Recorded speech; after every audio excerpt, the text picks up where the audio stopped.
Hello दोस्तों, कैसे हैं आप सब लोग। आशा करती हूँ अच्छे होंगे। हमारी आज की कहानी का नाम है अंगूठी। शालिनी, रिया, जल्दी आओ। ये देखो पापा जी तुम दोनों के लिए कितनी सुंदर अंगूठियाँ लेकर आए हैं। रसोई में काम कर रही दोनों ही बहुएं बाहर अपने सास ससुर के कमरे में आ गईं।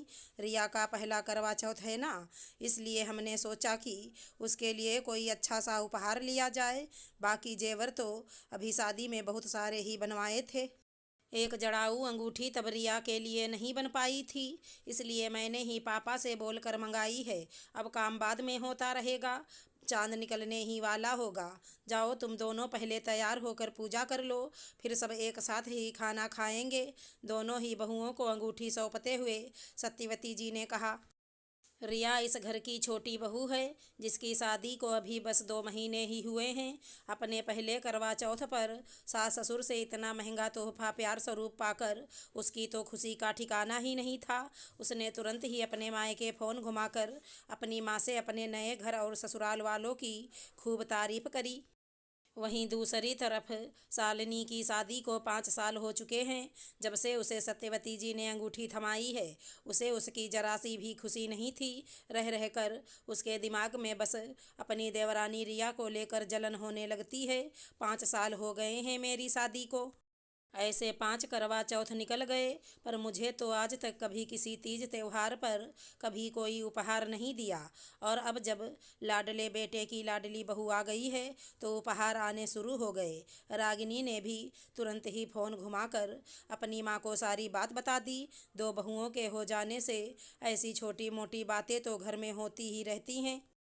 अभी तो शुरुआत है, आगे चलकर ऐसे बहुत से मोड़ आएंगे।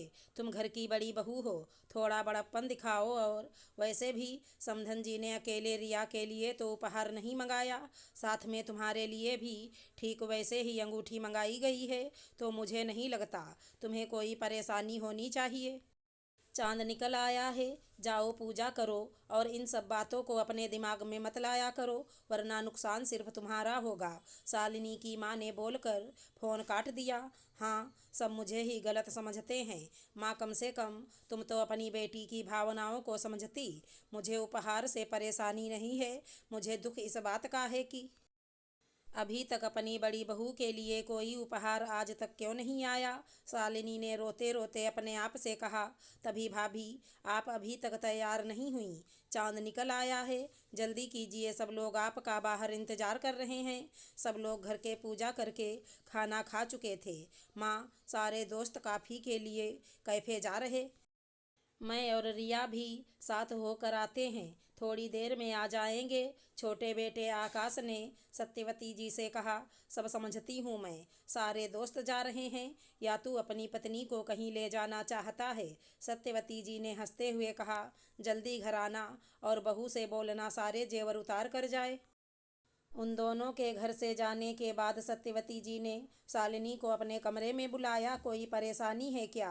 बड़ी बहू, शाम से ही तुम्हारे चेहरे पर सिकन देख रही हूँ। पहले से ही भरी शालिनी अपने गुस्से पर काबू ना कर पाई और वो रोने लगी। माँ, इन 5 सालों में आपने एक पल भी मुझे कभी ये महसूस नहीं होने दिया कि मैं अपने माता पिता से दूर किसी एक नए घर में आई हूँ। हमेशा मुझे एक बेटी से ज़्यादा ही प्यार किया। फिर ये देवर जी की शादी हो जाने के बाद इस तरह का भेदभाव क्यों? आपने पहले तो कभी मुझे किसी त्योहार पर कोई उपहार आदि नहीं दिया, फिर अब क्यों? सत्यवती की पारखी नज़र जो शाम से महसूस कर रही थी, वही बात सच निकली। उन्होंने शालिनी को अपने पास बिठाया और कहा। मैंने कभी भी अपने दोनों बच्चों में अंतर नहीं किया, तो फिर उनकी बहुओं में क्यों करूँगी? ऐसा सिर्फ इसलिए नहीं किया गया जिससे इन 5 सालों में तुम्हारे पास छोटी से ज़्यादा जेवर ना इकट्ठा हो जाएं। जो भी हो, तुम दोनों के पास बराबर ही रहे। माता पिता कभी अपने बच्चों में भेदभाव नहीं करते। मुझे पूरी उम्मीद है कि तुम्हें अपने सारे प्रश्नों का उत्तर मिल गया होगा। जाओ, थक गई होगी, अपने कमरे में जाकर आराम करो। पर शालिनी, उसकी आंखों में से नींद कोसों दूर थी। मैंने इस घर को अपने 5 साल दे दिए, उसका कोई एहसान ही नहीं। अरे अगर कोई छोटी मोटी चीज दी भी होती तो कौन सा पूरा जेवरों से कुआं भर जाता। सब दिखावा है। शालिनी मन ही मन बड़बड़ाए चली जा रही थी। शालिनी ने अभी कमरे में कदम रखा ही था कि पीछे से सोहम ने आकर उसकी आंखें बंद कर दी। करवा चौथ मुबारक हो धर्मपत्नी जी। शालिनी मुड़कर पीछे देखती उससे पहले ही सोहम ने उसके गले में एक सुंदर सी चेन पहना दी। शालिनी चौंक पड़ी। ये तो इससे पहले वो कुछ बोल पाती, सोहम ने बोलना शुरू किया।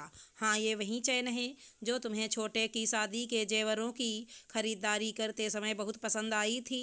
तभी माँ ने इसे तुम्हारे लिए खरीद लिया था और किसी मौके पर देने के लिए रख लिया था।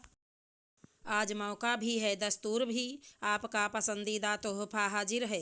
सोहम ने घुटने पर बैठकर अपने हाथ को शालिनी की तरफ बढ़ाते हुए कहा।